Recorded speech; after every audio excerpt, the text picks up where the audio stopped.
guys, BigGunner81 here. Hope your day's going well. Before I begin, as always, this firearm has a safety check, no magazine in the mag well, and there's no cartridges in this chamber, as demonstrated by the chamber flag. So today we're going to talk about my ATI Omni. This is the first AR-15 that I built, all from components, completely built. Prior to this, my first AR-15 was the Colt LE6920, and you can check out my video on that. I have a video on that one too. Anyway, I built this particular rifle during, the height of the panic buying season of 2012, if you want to call it that. Basically, when there was a lot of components that were in short supply, like bolt carrier groups were hard to find, and lower receivers were, becoming more scarce. Stripped lower receivers, and all types of things were hard to get because people were buying them up as quickly as they could, and places that had them in stock often raised the prices to really astronomical. They just wanted a lot for them. In fact, I overpaid for a few things, but again, at the time, we weren't sure if we were going to be able to get more, and what the availability was going to be, a few months later. So, you kind of had to pay what you had to pay to get stuff in some cases. But needless to say, I didn't overpay on too many things. I paid pretty fairly on most everything I built or used to build this one. So let's take a closer look at this rifle and kind of see what kind of components I used, just to kind of show you. Got the ATI Omni lower. Picked that up because at the time aluminum lowers were very hard to find and very, very, very expensive. And of course, it cost me a little more than it should have for the polymer, but it was the only option I could really do at the time. So I picked that up and have had no real issues with it. One thing is the painting on here, that's something we custom did to it. Now, as far as the components that went into building this, kind of go from back to front. The MOE stock here, the Magpul MOE stock, I picked that up off of eBay, used.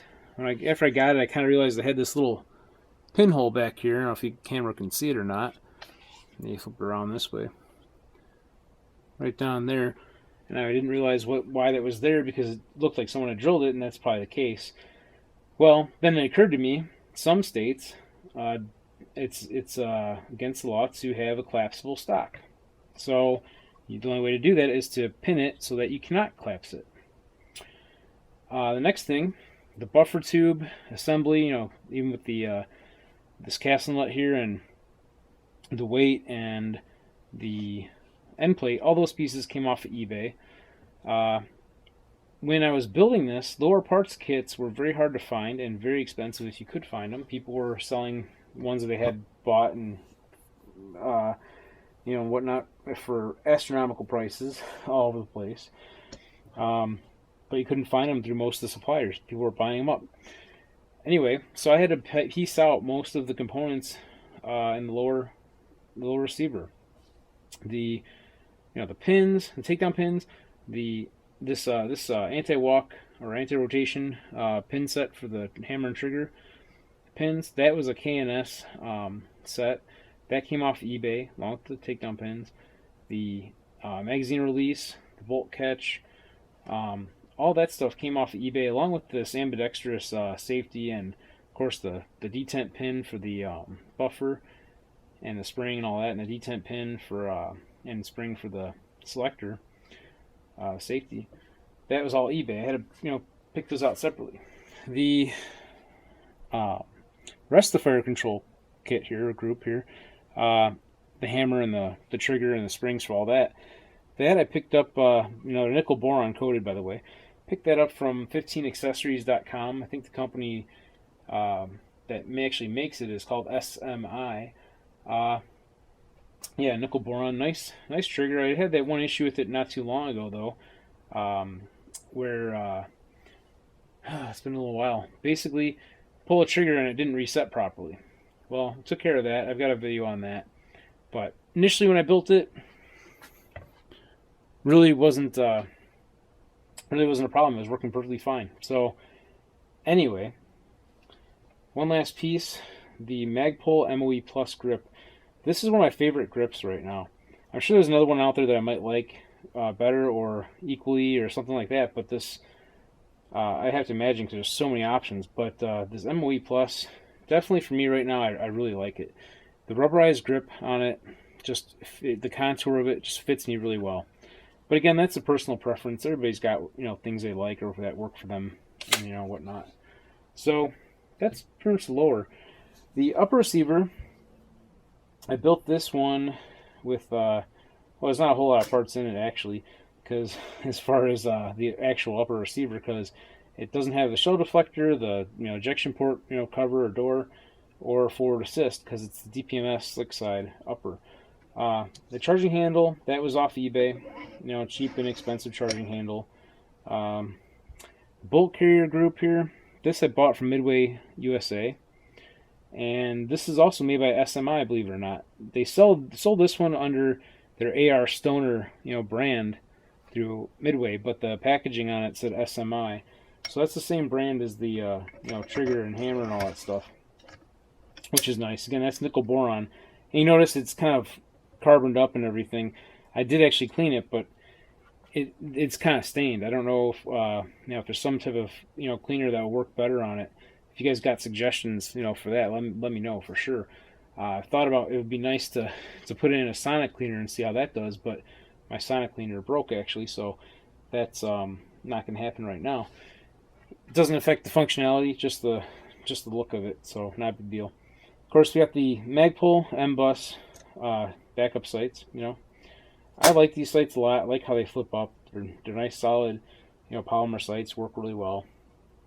Of course, I put the Bushnell TRS-25 red dot on here with the UTG riser, so I could allow for the absolute co-witness. I actually prefer the absolute co-witness over the 1/3 lower co-witness. The rail here, this quad rail, 12-inch quad rail, and the end cap, those are eBay, made in China. Not super high quality. They work. I had one issue when I was putting the quad rail on with the barrel nut. The barrel nut, well, when the gas tube would be lined up to go through the receiver, the bottom of the barrel nut has indentations for this set screw here, this Allen head set screw, and the indentations don't line up perfectly. So when you tighten this up, it would kind of want to turn the quad rail a little bit. Well, I had to make a little bit of adjustment to it, and I was able to resolve that and everything, and that part's fine now.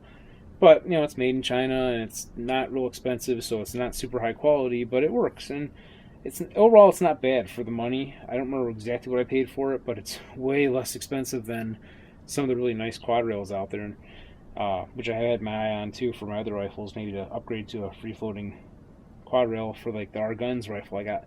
But that's another story. Anyway, next thing, the vertical foregrip, that was another eBay, just a cheap plastic one, not a big deal. I kind of just threw it on there because it came with a rail that I bought for something else or whatever, but